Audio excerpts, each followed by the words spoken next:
One. Wow. Okay. So I am live. How cool. Sound system it appears to be working, I think. And I think I should just double check because I'm paranoid. The actual podcast hasn't yet started because I've got to record that also while I'm recording this. Hey. So I am live. How cool. Sound system it appears. I just wanted to test that. Okay, so we do this. Now I turn on the app and let's see. The Audacity, does it still work? Did I lose my live feed? No. Okay. I've got to get good at these things. Now we go to Audacity. Okay. And now I hit record. Welcome to another episode of the Public Comment Podcast, where I like to chat about philosophy and politics for critical, creative, and introspective thinkers. I've got a really cool show for you today, in my opinion, and hopefully you will agree with me. Also, today's episode is going to be a bit more aggressively experimental because I've made a couple of additions to my approach. But first, let me just tell you, so before I explain all of that, let me just tell you quickly what's on the agenda for today's Mad Fly Public Comment Podcast as I try overly hard to sound cool and probably fail, but you never know, maybe I don't. And depending on who, after all, we live in a postmodern world, right? Where I might think X, Y, and Z, but you might think A, B, and C. On today's agenda, the ethics of compassion, the right to sufficient freedom in response to the blowback of pure freedom. And I have an interview, not on the show, but I'm looking to make political activism partnerships and work with political organizations. And so I will be interviewing with Clean Water Action New Jersey today, later. Though I'm a touch nervous because they have a policy that asks for legislators to ban plastic shopping bags. And while I do agree we probably want to reduce the consumption of plastic, to be honest with you, I don't agree that we should have a unilateral, all-out ban, because I would be concerned at this point in time about what the consequences of that would be on our economy. And so I just would not be comfortable jumping on board yet with that idea until I know how that's going to be less harmful economically as well. Let me make sure everything is working here. Podcast technology appears to be working. Cool. And the Facebook technology appears to be working. Cool. And there's some other things, I said I wanted to talk to you about. And I said that I was making some changes on this show.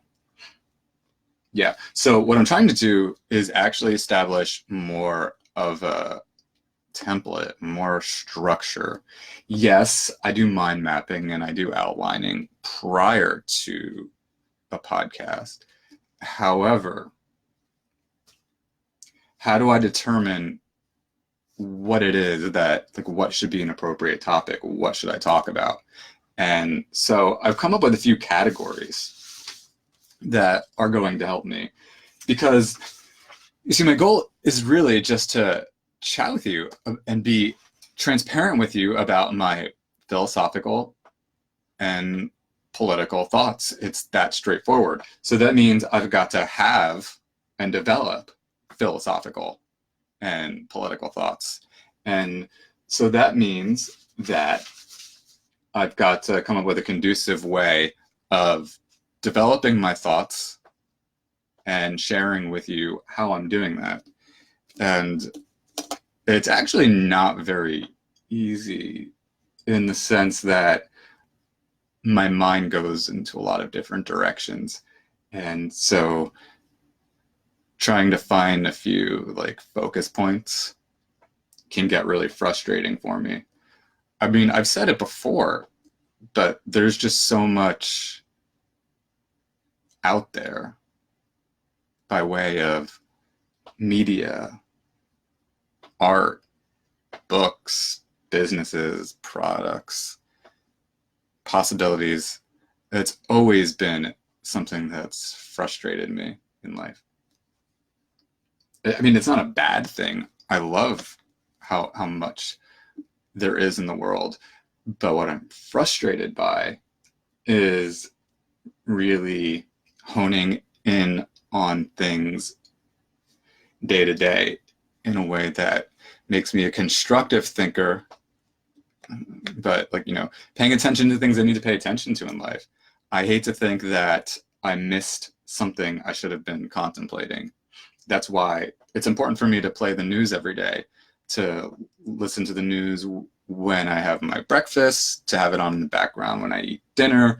And that's why I have Rachel Maddow, Lawrence O'Donnell, and Brian Williams on when I'm in bed, also sort of reading at that time too. And that's a thing because I sort of go in and out between making sure that I pay attention to the news, but having a sense of a reading life as well. And a life in which I'm contemplating other things, listening to podcasts, watching movies. I want to say hello to those who have come to stop by the way, and say that, of course, anybody with a thought, I am going to try to integrate, a sense of dialogue as much as possible here. So anybody, anyone who has a conversation starter or like a response, something I'm saying, obviously I want to hear from you. Like for example, my good friend Tim Moran has joined. Tim and I have been friends for a mad long time. It's ridiculous, since we were like 13. I don't know, Tim, is there a way for you to like video in on this? Because that would be very cool. Tim is a genius. He's an actor, he's a director, he's a writer, and has been a dear friend of mine since we were 13. We met at Tomato Patch Performing Arts and Visual Arts Summer Camp. Anyway, I did say we were going to talk about some of these philosophical ideas. Oh yeah, and I'm integrating things, right? So I am trying to, so I've got some categories here that is like things that I've said to myself that I'm going to include in how I sort of do my mind maps. Here are the 4 categories.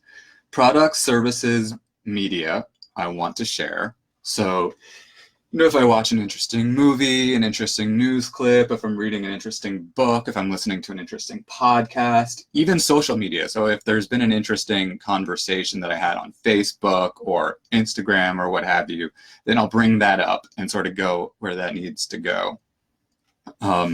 Indeed, it's conversations I had with William Scott Smith, who's a Facebook friend of mine, on libertarianism versus social democracy, and egoism versus compassion. That's a major inspiration for today's content. The second category is life improvement efforts, or, my personally applied philosophical actions. In other words, I'm looking for, I'm trying to examine, like, what do I actually do to make my life better? And I want to be open about that because I like talking about it. And obviously would like to, I enjoy the conversation. So like, for example, Obviously, improvements that I'm making is, trying to make money on public comment podcast, and I'm trying to make it a better presentation. So I would therefore have conversation with you about what I'm doing on that end. I'm trying to loosen up. I really am trying really hard to loosen up. I tried so hard to loosen up today that I went on camera live without having yet done my hair or shaved, hadn't finished my coffee, and I put on a British accent and a German accent, which I was utterly petrified to do, but I did it because I was inspired by Howard Stern to loosen up, and Michel de Montaigne, two perhaps unlikely, an unlikely duo, you might argue, but you combine those two and you have for an interesting personality, and I'd like to think that's moi. Yeah, also, concepts I'm working to clarify. That would be the third category of things that are informing these mind maps that I create, these outlines to guide how I chat with you in these podcasts, which now streaming live on Facebook, because it will increase my exposure. Let's not have any, this is marketing. Yeah, so concepts I'm working to clarify. Other concepts I'm looking at include rights. What is a right? For example, what is compassion is another one. Can we think in terms of degrees of freedom when we think about policy and ethics? That's some conceptualization I'm contemplating. Practicality. What is practicality? In terms of like actually living life, practical philosophy, things like that. And number 4, other topics that I have on my mind that I just don't necessarily get to. And I don't have an immediate example just yet. So the first thing that I want to talk to you about now that I've presented that to you, is I want to talk to you about that conversation I had with William Scott Smith. And I'm gonna do him the respect here. I think I'm gonna put a comment here. Hashtag WM. How do you tag him? William Scott Smith responding to your comments here at 13:19. Okay, just so he knows. But did his name tag? Yeah, okay. The complexities of navigating the social media life. A lot of things I chat with William Scott Smith about. Our friendship goes back quite some time. We met, I think, in a Facebook group for people interested in the objectivism ideas of Ayn Rand, I believe, if I'm not mistaken, back in probably 2012, I want to say. So I guess you could say I've known the fella for about 7 years through Facebook. And we've Skyped sometimes, and we've had some good discussions. I met him when I was very much, though, still a libertarian, and not anymore. But I wanted to respond to some of the things William Scott Smith said in our conversation. So I'll just read to you a few things he said.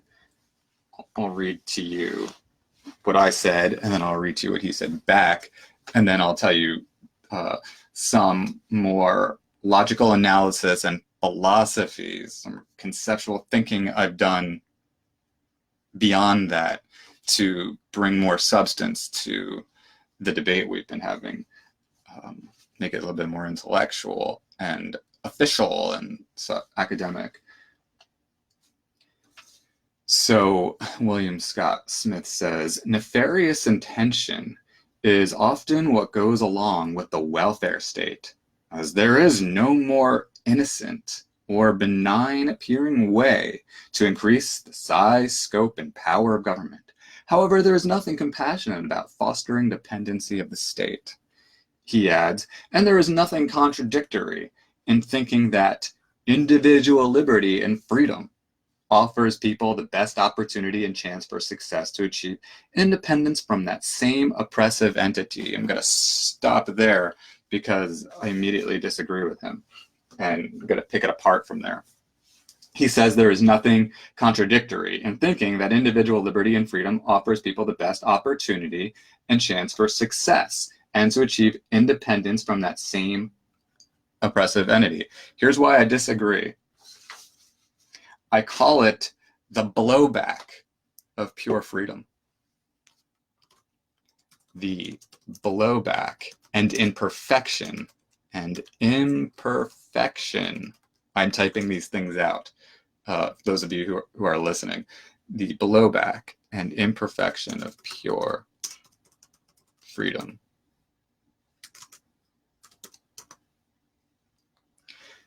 What does that mean?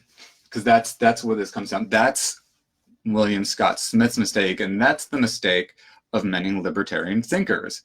They have this, like, as I understand it, a sort of overly idealistic view of freedom. To them, it sounds as if pure laissez-faire freedom is like God, or is like this divine light, or is like this perfect or morally perfect thing that you can't contradict. It's almost like a fundamental epistemological principle for them. Like, there is no logic, there is no true or false. Everything starts with just, do I get perfect, unfiltered freedom, or do I not? If I don't get that imperfect, Ayn Rand wrote a really good essay on her criticism of libertarianism. That's what makes Ayn Rand really interesting. She was actually not, in the most technical sense, from her viewpoint anyway, a libertarian, because her concern was that libertarianism as a philosophy sort of has no real sense of ethics, and instead is sort of just dogmatically laissez-faire. And I mean, that's her take on it. But my point just being that treating this sense of like absolute freedom as a godly or divine first principle of proper ethics, of proper thinking, as a basic principle, to me, that just doesn't make any sense. There is blowback to pure freedom, first of all. And what's a really good example of that? I mean, it's pretty cut and dry. If you say, for example, there should be no government, you would have anarchy. And you can't have a government on a purely voluntary basis. You need a democracy. You need a democracy to work. You need people to invest time and energy in doing that. You need to pay them. So you have to have taxation in order to even have any sense of order. Forget the question of like what our basic political principles should be beyond that. But there is a case for government in general. And there's a basic contradiction immediately with pure laissez-faire libertarianism, because it wants to have things both ways. It wants to say that you cannot cause any form of coercion or force or any violation of my absolute freedom except the government to protect it, essentially. And that, to me, doesn't really make any sense. That's a contradiction. That's an absolute contradiction.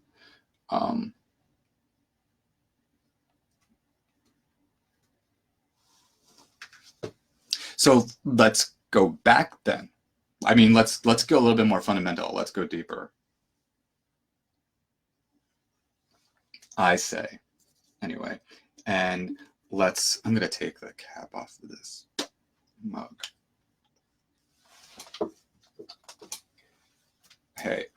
I why not? I love my freaking coffee. Do you love your freaking coffee? Not addicted to it though. I went yesterday for most of the day without any coffee. I just had it in the morning. Usually I just have my coffee in the morning. Sometimes, again, later in the morning, early afternoon, I have another one. What about you? Good stuff. Ethics. Ethics, ladies and gentlemen. Ethics. That's what's next. That's where we go from there. Ethics. Thriving.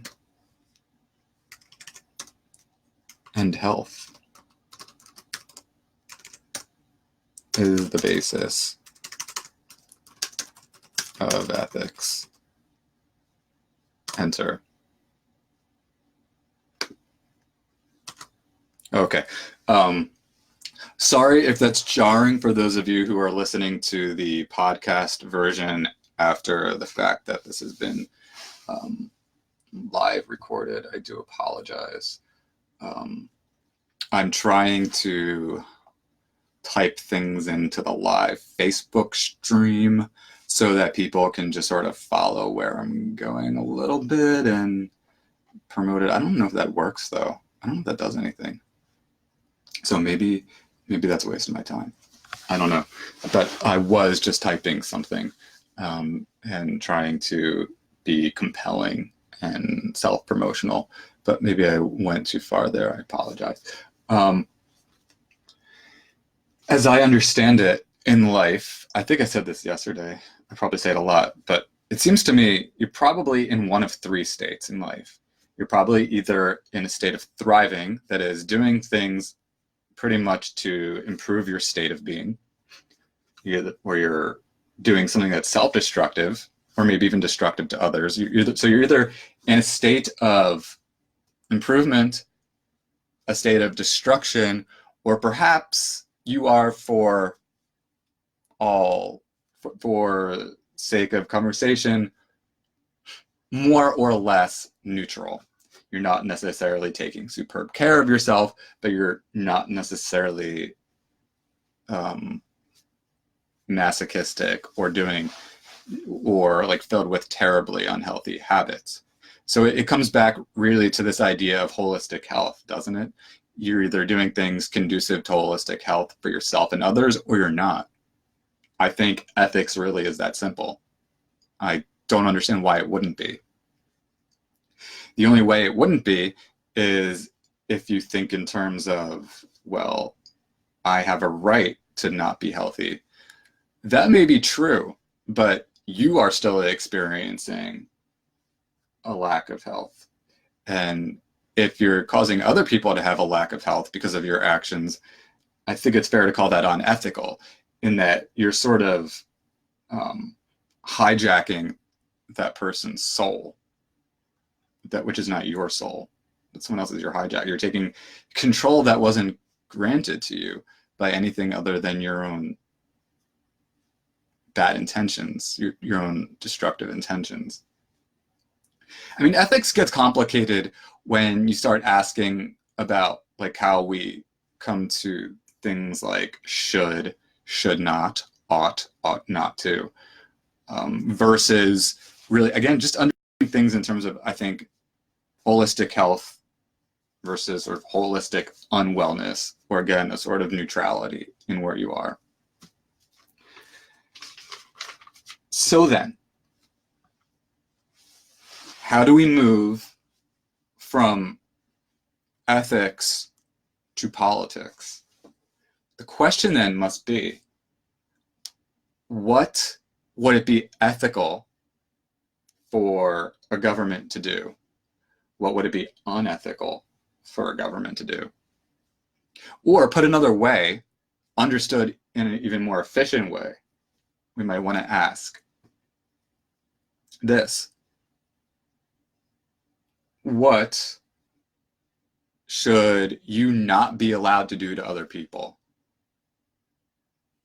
What should you not be allowed to do? What would, put in yet another way, and this is what I wrote down, what can we deem to be an ethical prohibition on others, and why? What can we deem to be an ethical prohibition on others, and why? And to that I say there are a few things that are clearly unethical in that context, clearly destructive things that it would be illogical to permit people to do. Number one, excessive taxation, right? So I'll do you one kindly, libertarians out there. It is certainly true that if you were to tax someone so much that they could not sufficiently pursue their own health, that would be clearly an act of belligerence. That would be clearly unethical. It would be clearly something they should not be allowed to do. I call this, so as we're asking questions of rights, I call this the right of sufficient freedom. The right to sufficient freedom. That is to say, it follows, right, that it's ethical for us to enjoy our health and to pursue our health. I think Ayn Rand really established, this is one thing Ayn Rand establishes well in sort of understanding a case of like, why should you be permitted to exist? And why do we care about ethics at all and these kinds of things? Because essentially, metaphysically speaking, physically speaking, you are you.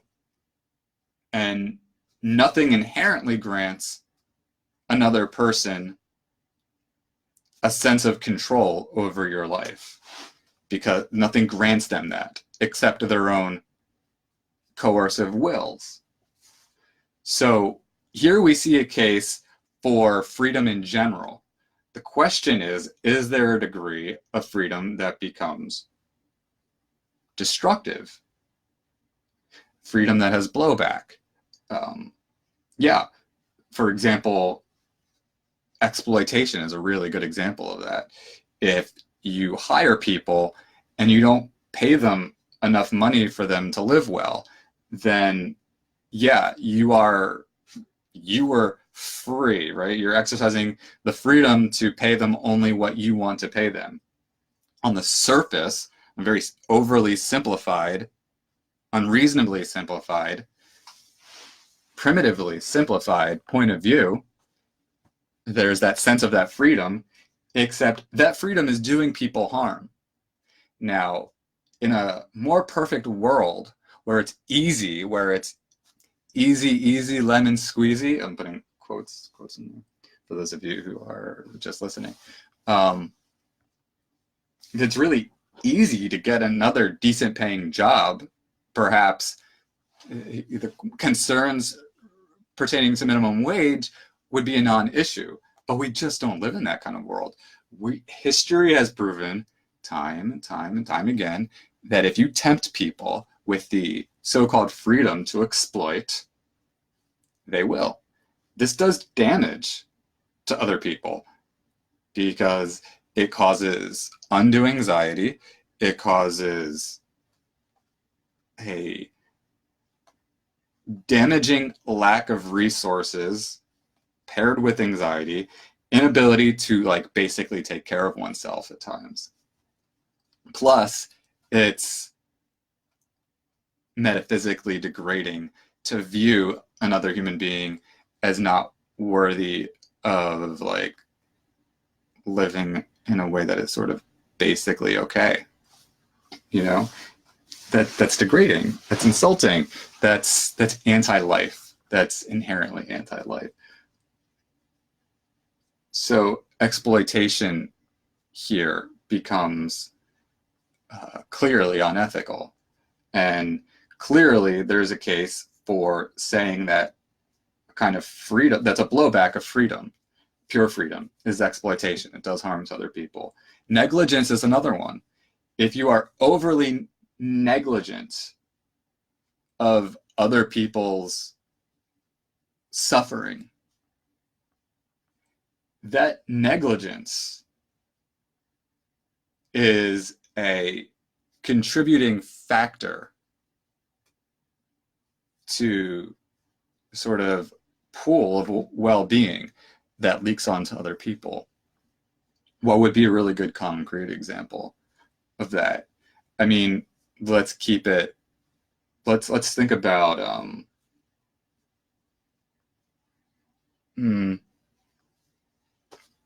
look at something like, unemployment insurance is a really good example. If you know that there are people out there who don't have work, who can't find work, and for a variety of reasons, and maybe they're suffering from something psychologically, maybe they haven't had the proper education, I don't know what it is, they can't find work,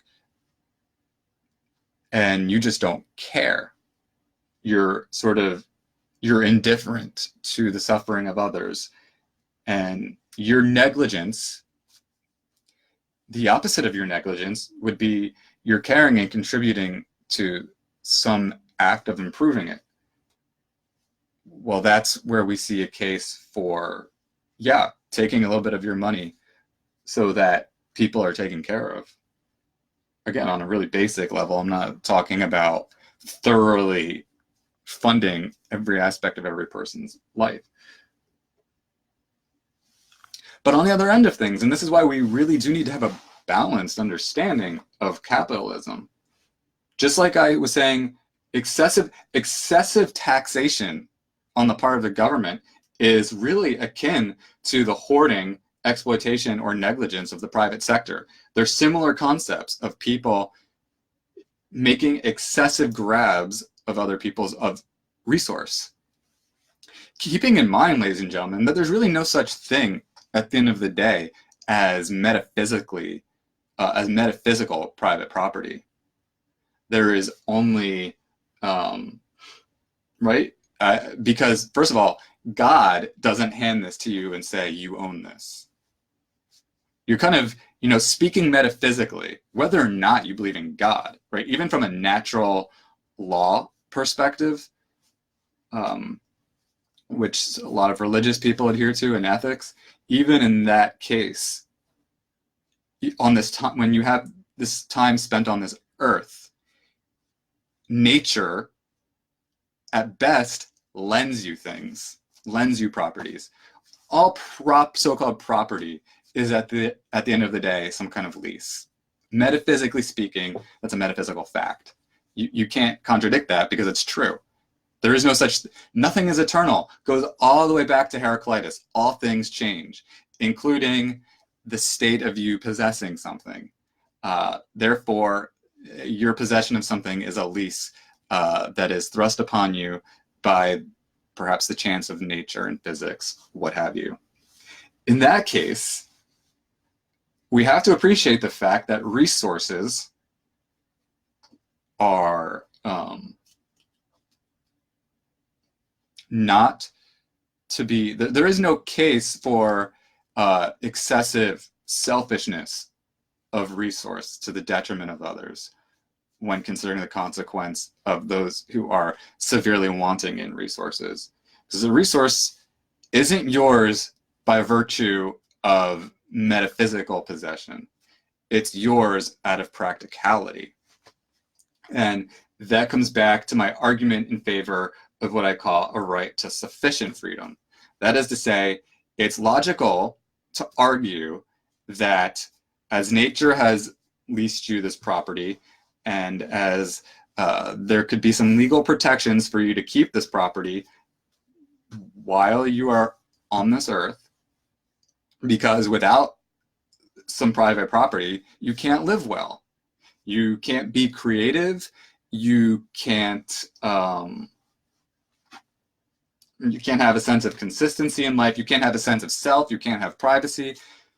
You can't be wealthy. And I'm not saying there is a certain, you should try in life, right, to make as much money as you want and can without hurting other people. So you do have a right to seek out wealth. There's nothing wrong inherently with that. But only to a degree which is reasonable. That doesn't amount in a severe deficit of resources to others, which is where you look at, when you think about and understand how corporations have behaved, going back to about the 1960s, when all of a sudden the unions started to experience a downfall, and CEOs and the tops of corporations started keeping more and more and more of the profits and started sharing it less. And in so doing, caused the huge descent in reasonable distribution of wealth that has caused the kind of problems that, frankly, President Donald Trump and the nationalists around the world are thriving off of politically today. I mean, that just is, as far as I understand. I've got a comment from David McDermott, friend of mine, a wonderful friend. We've been friends since, I think, 2011, and is a incredible supporter of the Public Comment podcast. He writes, in the UK, the water companies own water when it rains, so they can charge you for the sewers. This is a law.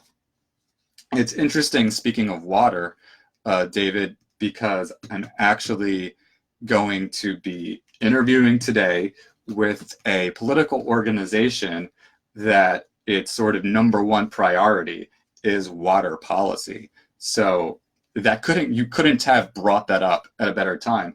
As we ask ourselves, I mean, is it even ethical for any private company to own water?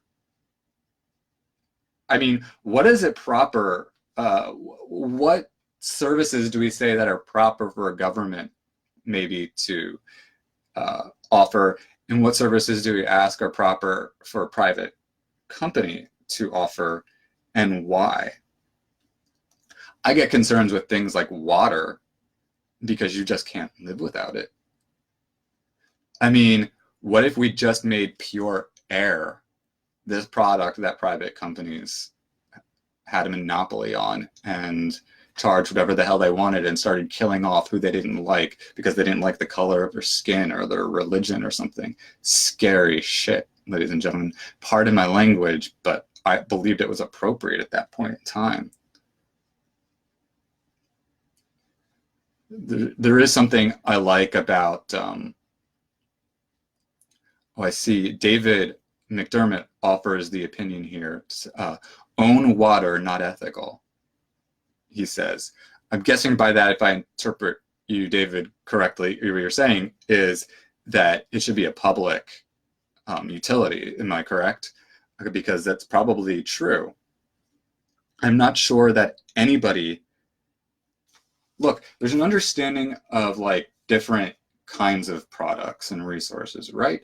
There are resources which we need to live, like medicine or air or water, certain necessities. There are other things that are not necessities, like what would be an example of a sort of non-necessity? This particular book, Existentialism and Human Emotions, this is not a necessity. So there's no reason for the government or anyone to demand that everybody get a copy of this book. And we need to wrap our minds around what it means to ensure that people have basic resources versus things that are more personal resources, things that are more personal interest items. Those are sort of two different kinds of categories that I think we need to wrap our minds around, and what it means to ensure that people, people have what they at least need in terms of a degree of welfareism that a government, it would be reasonable for a government to find ways to provide. Now, it could be argued, perhaps, that there are instances where private industry it would either be reasonable for private industry to compete with the government industry so that they can check each other out, or maybe there are instances where government might actually provide maybe there are cases where private industry might provide certain services better than a government could. That's a question to have. I mean, it would not make sense for a government to have a monopoly on, resources. That's communism. And that takes away any sense of, individuality, and it creates all kinds of, it's anti-democratic, actually. That's a thing, that's an interesting thing to me about capitalism, which I've talked about before. Capitalism is very much, when it's regulated properly, quite like democracy, because you're voting with the power of your money. The problem is when certain people have so much clout through the power of their money that it essentially shuts down the opportunities of anybody else to have any say in the sort of democratic styled economy, if you will, for a lack of better terms. My friend David McDermott also says, the water companies should be public and have a responsibility to preserve water and be accountable to the public and government. I think that's fair, what David says. I really think that's fair. Again, water is a basic need. Without water, you die. I'll never forget when I was taking a bio class several years ago, and my professor went on having this conversation about pay attention what's going on in Syria, and ask yourself, sorry about that, ask yourself, to what degree is lack of water inducing anxiety that is influencing extremism as a response to that? People tempted to join ISIS because, or to pay allegiance to the Taliban because ISIS or the Taliban will offer water and other kinds of resources. A lot of people are open to gangs and thuggery and the like when they feel that such things will provide them with the resources that they otherwise can't get. I think that basic understanding of gang culture has established that much. I'm not saying that poverty is the only cause for things like gang violence or evil and violence and things like that, but it's certainly a contributing factor. Think about, maybe I've said this before, but think about TV shows like Breaking Bad. What can you take as the premise behind that show? The ethical, like the established ethical proposition or suggestion of that show, if you will. The suggestion is that this guy is suffering from severe economic anxiety, understandable economic anxiety, and therefore justifies his crimes because he needs to address that anxiety. The suggestion is that it's ethical, or that people feel a sense of motivation to violate the law if it means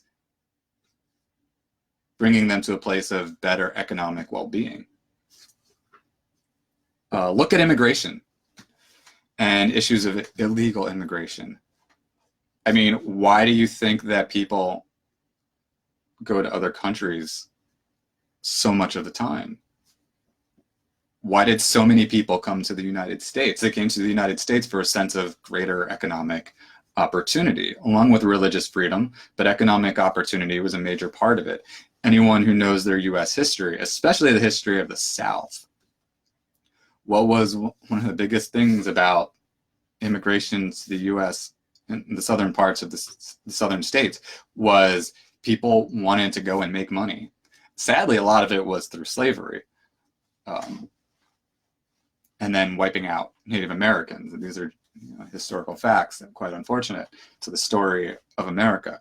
But I'm getting back to this whole point of people want resources, and people, when they're severe in their economic anxiety, do resort to violence or do resort to disregarding the law.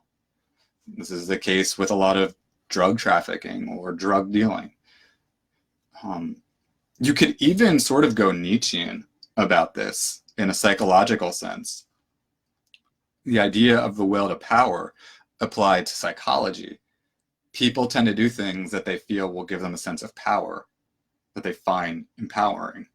Whether that coincides with reason or not is an epistemological or psychoepistemological question, but psychologically, I think we understand that people tend to be motivated by what they perceive to be in their interest. So it follows that a lot of people seem to think that violating the law, right, in today's climate, people seem to think that violating the law is a better they are willing to make the gamble. If I violate the law, I can live well, better than I believe I could, than adhering to the law or not breaking given law. And this is where we say with drug dealing or immigration. I do want to make a comment on immigration while we're at it. There has been this question of should there be a citizenship question on the United States Census? And I want to say that I think the answer is no. And I'm very troubled, in fact, in a lot of ways by concepts of so-called citizenship, because at the end of the day, we're all just people. And isn't this at the center of immigration, really? This is one reason why I get frustrated listening even to liberals on the news. I feel like one of the problems with liberals, and I think Nancy Pelosi is a perfect example of this, and why you're seeing the younger people in the Democratic Party really frustrated with the older people in the Democratic Party. Older Democrats tend not to be straightforward about what they really think and why they really think it and the philosophical underpinnings behind things. And here's what I mean about that. Let's say in terms of immigration and issues of citizenship. At the end of the day, asking questions like even nationhood. Why do we say that you get to claim this land and call yourself a nation? And what happens with respect to the tribalism that comes with nationalism? And therefore, when you start to say to somebody else, who are you to dare come into this land, this politically organized land? How dare you come here? As if you're not a human being. It's cut and dry that President Trump and the Republicans in support of his approach to immigration, these people are bigots. There's no other way to look at it. These people who cross our borders are just human beings. They're just human beings. We're going to seriously round them up and deport them for what?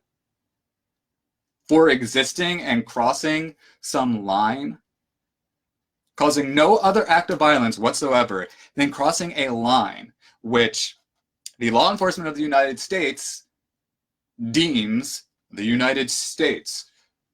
All of a sudden, tossing out notions of basic humanity and rounding up these people as second-class people. It's disgusting. It's really horrifying. What's happening in this country today is, with respect to immigration policy especially, is horrifying. Absolutely horrifying. I'm sickened, I'm disturbed, and I'm angry about it. Absolutely angry about it.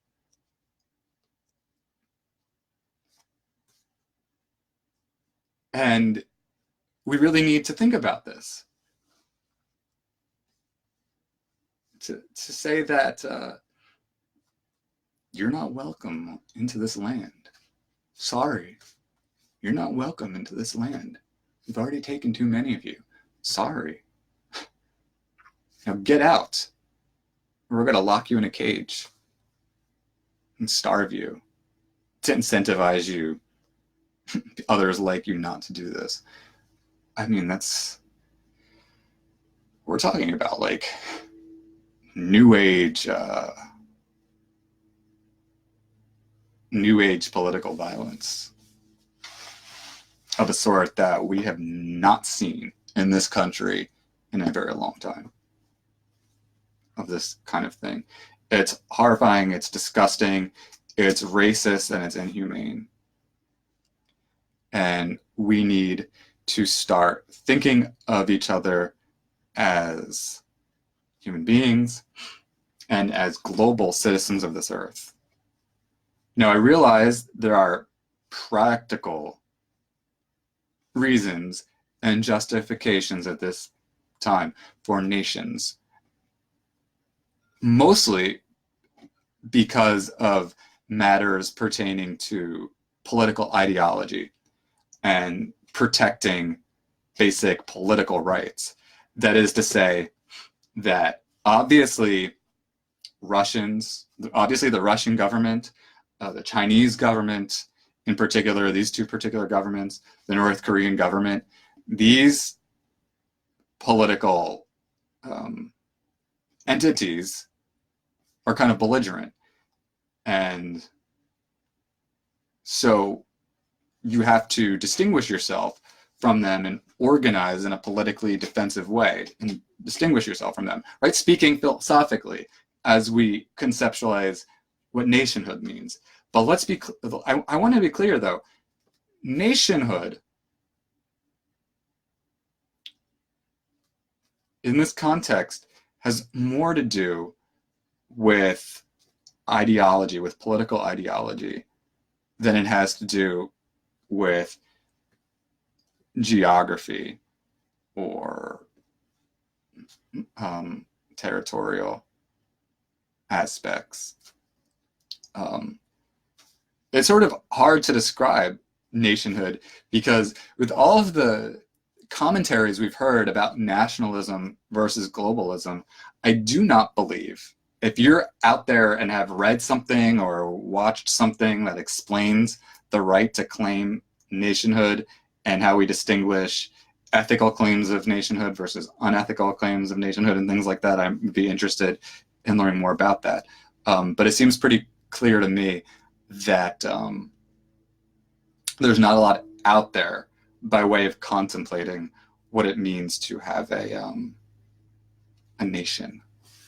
But I want to get this back to comments of, we were talking about ethics and sufficient freedom versus laissez-faire freedom and things like that, right? So it would follow you should have the sufficient freedom to immigrate or to migrate throughout the earth as you wish.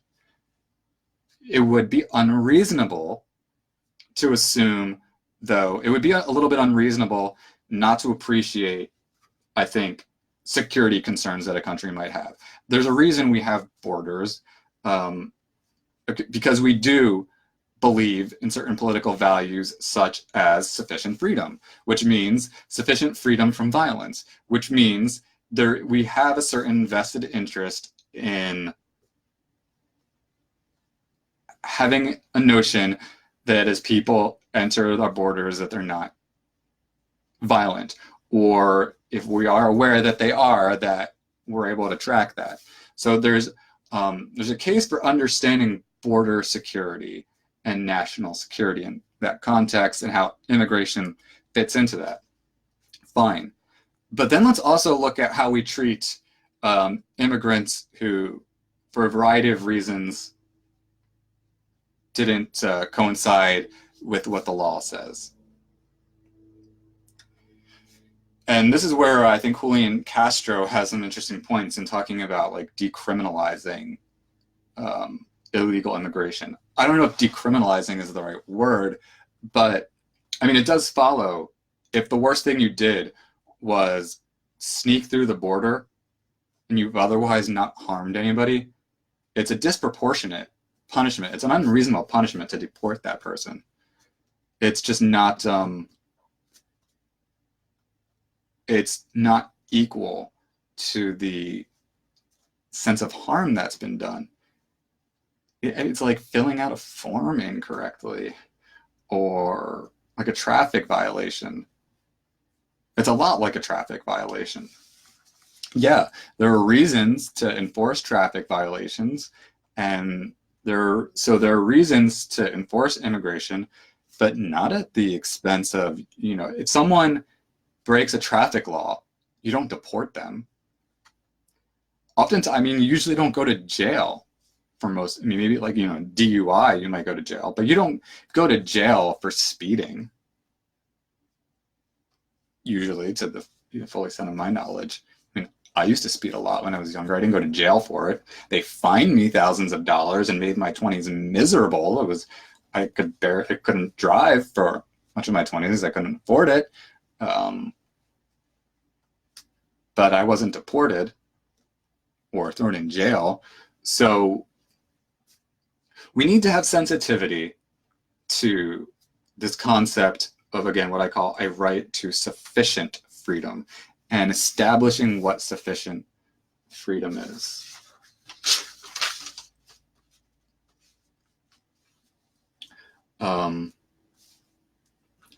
So those are some things by way of, that was a conversation, and that's what was inspired by that conversation. Now I want to talk to you about some life improvements that I'm striving towards. I'm trying to make this podcast obviously better, and I'm also trying to I'm trying to really think about my personality. I was telling you before that I was wanting to find a balance between like loosening up, being also very classy, graceful. I believe in these concepts: grace, eloquence, class. I'm trying to think, aesthetics, essentially. There's almost like a sort of aesthetics to how we present ourselves. So I'm thinking a lot about my self-presentation and my conduct, and what it means to also just be utterly honest. Honesty is very important to me. So, yeah, I told you that I do listen to Howard Stern. I'm very interested in Howard Stern. By the way, because my friend David McDermott was kind enough to comment, for those of you who are just listening, this is what he says. Look at the eco-warriors we had over here. Mass violence, their offices and homes are always warm. A lot of offices and buildings that are paid for by someone else get the heating left on and are always 28 degrees in this type of person. I think we saw protests, that's my opinion, walk into their workplace and it's heating on, even if it's warm outside, David says. David, if you want to elaborate on that, certainly would like that. But so God, trying to be the right way, what it means to be the right way. I think it has to do with, I think honesty and self-honesty has more to offer than we yet even realize in terms of well-being. For example, I was telling you that I'm really interested in Howard Stern. I listen to him, I gain inspiration from him, but I don't really try to emulate him because I'm not him. And if I tried too hard to be like him, that there would be something disingenuous about it and something not helpful. I think self-honesty is about probing ourselves and asking. Part of it is like vetting what our desires are, vetting what our frustrations are, vetting what our interests are, and through this we get a clearer sense of the world.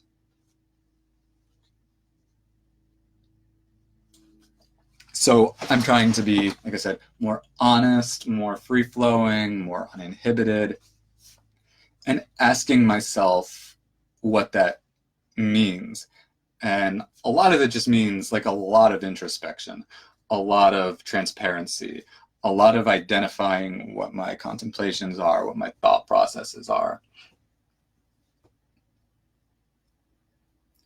And also contemplating, one thing that I just don't know, and I need your help here, is I have no idea really how I'm being perceived. I would love your thoughts, what you guys think. I may or may not agree with you, but I realize one of the greatest, do you ever feel this way? That one of the greatest mysteries in your life is you really have no idea how others see you? I feel like I have no sense of really how other people see me. I think I've got an okay idea of how I see myself, but I'm not sure how other people see me. And I don't mean it in a narcissistic way. I really mean it almost more like in an economic way, in that by way of this product, curious how it comes across and what people are thinking about it, and to the degree which I would want to either challenge a philosophical complaint, aesthetic complaint provided, or an intellectual complaint provided, or in which someone saw something they liked and see that I can build on that. And that's frustrating, trying to navigate through that. But all you can do at the end of the day is just be yourself, right?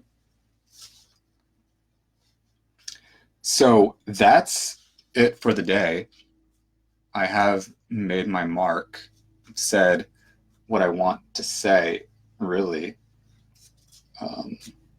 See if there's anything else that I absolutely needed to get off my mind for the day.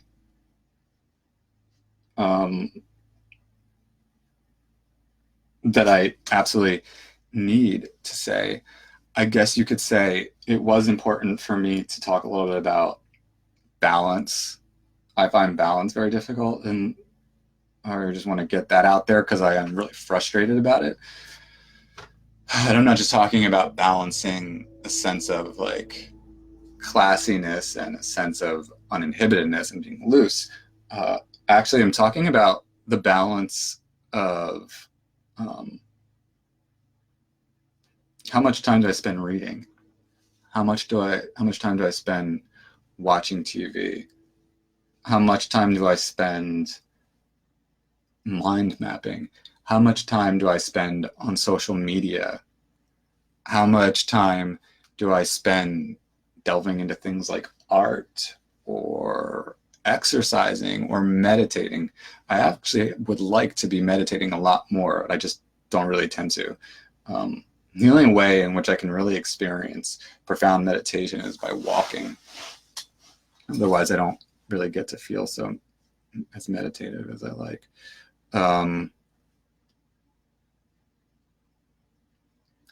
Your thoughts on that topic would obviously be really cool. I will close then with a comment from David McDermott, my wonderful, one of my most loyal audience members. David McDermott says, "I work as a cleaner in the evenings with Julie. The building is always hot. The employees don't pay for this. Just turn it up. Someone else pays. It is the bank. They claim it back as a cost on the expenses from their tax bill. We have a society that does not look at streetlights." Interesting, talking about the building always being hot, because that raises questions of power, energy, air conditioning, heat, and proper, two different avenues to go through this. One is the pricing of those, and the second is what is a proper source for energy as we contemplate I think it's, as we contemplate an end to fossil fuel and more investment in nuclear energy as well as other forms of energy like wind, solar, and fusion energy and things like that. And what can we do to move those things along in an effective way? I don't know. Those are some things that I need a little bit more education on, except to say I think that it is reasonable that we will be to invest a lot more in alternative energy than we already are, because we can't be dependent on oil. Forget the environmental aspect of it, because there is a legitimate concern with the environmental impact of fossil fuels. There's a health concern. I mean, I don't like breathing in crap and smoke and things like that. I want to breathe clean air. It's called health. So forget even the more complex, nuanced questions of global warming and all that stuff. I just want to breathe clean air. Is that so much to ask, man? I just want to breathe clean air. God. I just want to breathe clean air. And that would be nice. So I would rather not have all this nasty stuff and breathe it in. It's just the same reason why you don't want to sit in a pub with someone smoking cigars and things like that. It's disgusting. So we need to be working on that. I'm going to leave it there then, ladies and gentlemen. Please, feedback. Also, I want to encourage you to check me out on my Patreon page, patreon.podbean.com/public comment. That's patreon.podbean.com/public comment. Pledge what you can, donate what you can, help me make my dreams come true and become a live streaming, podcasting, thought sharing commentator of sorts. Yeah, help the public comment podcast efforts. That would be amazing, because I believe in this very deeply. I feel very good about this, and it is my hope to be able to commit to this full time, and I need your help. Special thanks to my first sponsor, the RHD PGX podcast, who is helping public comment take off and is a premier investor. And I am so very grateful for this individual's generosity in helping the public comment podcast grow and develop as it is. Ladies and gentlemen, I shall chat with you again soon. And to that end, let's stop the actual podcast recording. And ooh, those of you who are still on Facebook, you get some bonus material as I close out here. I wonder what, well, that was good advertising. Got a few people, got a few likes, got a few comments. I got a whole, I got 11 comments. That's pretty cool. And I got 2 likes. So, hey, y'all, feel free to like, feel free to share, feel free to comment, y'all, because I'm self-promoting and it would help, but also because maybe you found this to be somewhat, in some way, shape, or form, meaningful to your life. Okay, I will chat with you later. You've got other things to do. Have a great day. Bye.